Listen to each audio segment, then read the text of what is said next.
सुनो, तुम भी हुजूर की उम्मती हो, सिर्फ चैनल वाले नहीं हो। कभी मस्जिद में जाके देखिए, है दो लास्ट की पढ़ के ना हाथ यहां तक सीधे नहीं आते और कट, सबसे पहले चप्पल देखने भाग गया। और उसकी भी फिक्र ठीक है भाई, ऐलान होता कोई इमाम साहब का ही ले गया, फिर जब पहुंचाने जावे तो कहवे धोखे से आ गई थी।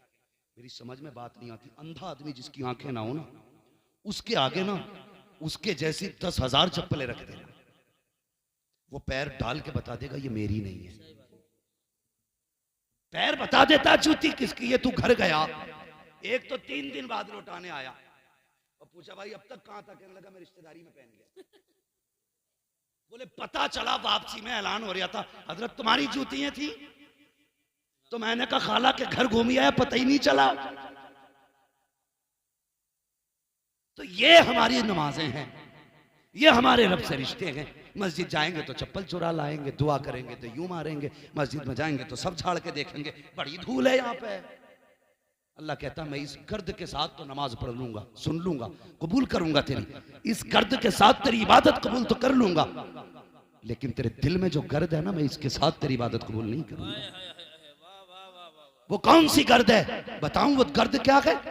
जुम्मे का दिन आता, बेटे से कहता जा देख का चच्चा कौन सी मस्जिद में गया, कहा क्योंकि जिसमें वो जाएगा उसमें मैं नहीं जाऊंगा। ये हालात है हमारे, हमारी कौम है, मरेगी ना तो क्या होगा?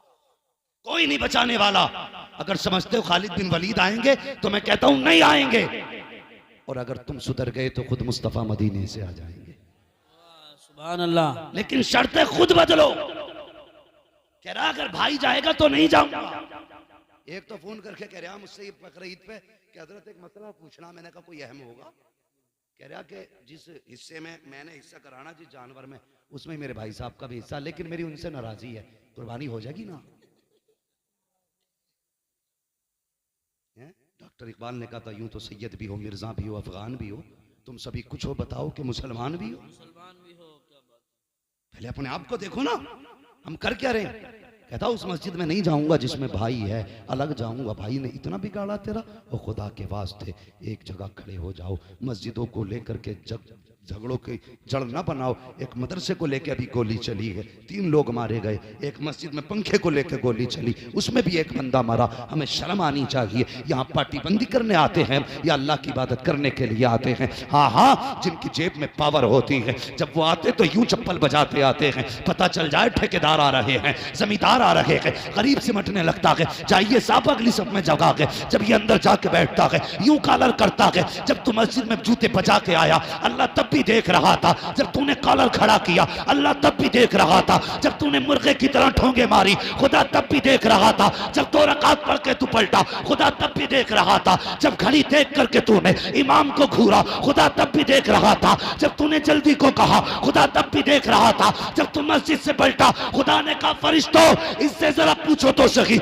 ये नमाज पढ़ने आया था या मुझे डराने के लिए आया था, अपनी पावर दिखाने आया था? इससे कहो अगर ये बचना चाहता है तो कमंड खत्म करे, तकब्बुर खत्म करे और यहाँ के नीचे बैठे। खुदा की कसम ये झगड़े की जगह नहीं, ये वो है जिसके बारे में कहते हैं एक ही सफ में खड़े हो गए। मैं मुंह तो आयाज, ना कोई बंदा रहा ना कोई बंदा रहा। नारे तकबीर, नारे रिसालत, नारे गौसियत, मसलके आला हजरत फैज़ान ख्वाजा गरीब नवाज, फैज़ान इबादी हज़रत अल्लामा मुफ्ती हम्माद रज़ा साहिब क़िबला। सुभान।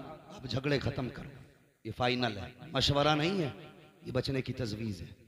जैसे कैंसर के लिए हर सिगरेट पीने वाले की डिब्बी पे लिखा होता है ये सेहत के लिए हानिकारक है, मसाले के पैकेट पे लिखा होता हानिकारक है।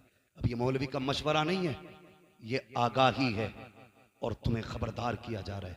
अगर इन झगड़ों से ना निकले ना तो आने वाले 10 सालों में भारत में तुम्हारा नाम तक नहीं रहेगा।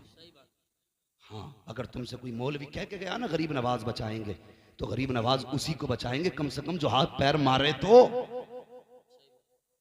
हाँ, और उन्हीं के बनाई हुई कौम में जो दीवारें खड़ी करे उसकी तकलीफ गरीब नवाज को नहीं है। जब तुम किसी कमजोर पर लठ लेके चलोगे गरीब नवाज को खबर नहीं होगी। अपनी पावर यतीमों पे दिखाओगे गरीब नवाज को खबर नहीं होगी। वो कहेंगे जब हमने 90 लाख को पहले कलमा पढ़ा लिया, तुम खाली करो, हम फिर से 90 लाख बना दें। सुभान अल्लाह। वो फिर से 90 लाख बना लेंगे। है आया यूरी सोता तार के अफसाने से, पासबां मिल गए काबे को सनम खाने से। अगर तुम नहीं बदले तो तुम्हें खत्म करके तुमसे बेहतर लोग लाए जाएंगे, ये याद रखना। ये गलत नहीं कह रहा हूं, सच कह रहा हूं। नौजवानों, अपना पैसा याची बदमाशी पे ना उड़ाओ। जब भी लगाना है जायज जगह लगाओ। पैसा बहुत मेहनत का होता है, बहुत मेहनत का होता है। और खुदा के वास्ते ये शौक वो कम करो, अब काम में ज्यादा वक्त दिया करो। अभी एक गाड़ी 100 फीट पहाड़ से नीचे गिरी, 5 लड़के उसमें खत्म हुए हमारे इलाके के। हाँ, ऐसा ऐसा लड़का, अभी एक लड़का जो उसमें खत्म हुआ है ना, 50 लाख सुना है, उसके रिश्ते में उसे मिले थे। तुम अपने शौक के लिए थार गाड़ी घूमने निकल गए, तुम्हें पता है तुम तो एक झटके में गिरे मर गए। लेकिन तुम्हें पता है माँ बाप हर दिन मरेंगे, हर सुबह मरेंगे, हर शाम मरेंगे, जी जी के मरेंगे, वो मर मर के जिएंगे। वो अपनी फिक्र हो ना हो, कम से कम माँ बाप की फिक्र रखो। बिला वजह के शौक ना करो, काम से घर से निकला करो। अब हवाएं तुम्हारे खिलाफ है, गलत नहीं कह रहा हूं। रोड पे संभल के चलो, एक एक गाड़ी तुम्हारे खिलाफ है। बच रहे हो, खुदा का करम बचा रहा है, खुदा का करम बचा रहा है। इसलिए अब नाजायज शौक खत्म करो, जायज कामों के लिए घर से निकलो। अगर नहीं है कोई काम तो घर में बैठे रहो, लेकिन बाहर न जाओ, बाहर न जाओ। कम से कम खुदा को राजी करो। आज सच ये है, हमें दुआई मांगनी नहीं आती। गए खटपट उठाए चले आए। यार किसी दिन मस्जिद में जाके जिद करके बैठ जाना, या अल्लाह उस दिन जाऊंगा निकल के जिस दिन तू मांगी मुराद दे देगा। फिर हम नहीं जानिए तुझे मिलता कैसे नहीं है। जिद करके तो बैठ, एक दिन जिद्दी हो जाकर नहीं जाना जब तक देगा नहीं, बेशक। फिर देख कैसे नहीं मिलता है। कहते हैं अल्लाह दे दिए भाई, दे दिए अल्लाह। बच्चे बीमार हैं, बकरी बीमार है, और थोड़ा सा खेत को पानी लगना, करम कर दी, बारिश कर दी। ऐसे तो दुआ मांग रहा, ऐसा लग रहा है जैसे कि अपनी फरमाइशें सुना रहा खड़े होके। कभी ये भी कह के मांग, या अल्लाह तू मेरा रब, मैं तेरा बंदा, तेरे लिए मेरे लिए तेरे सिवा कोई चौखट ही नहीं है। मुझे पता है मेरे गुनाहों की हद नहीं, तेरे कर्म की हद नहीं है। मैं गुनाह करने से नहीं रुकता, मगर तू भी तो बेहिसाब माफ करता है। दे देना रब। कभी ये कह के मांगना ना, खुदा की कसम उसका दरियाए कर्म जोश में आया ना, इतना देगा कि तेरी 7 पुश्तों का भला हो जाएगा। बेशक मांगेंगे रब से ऐसे ही, ऐसे ही मांगा करो अल्लाह से।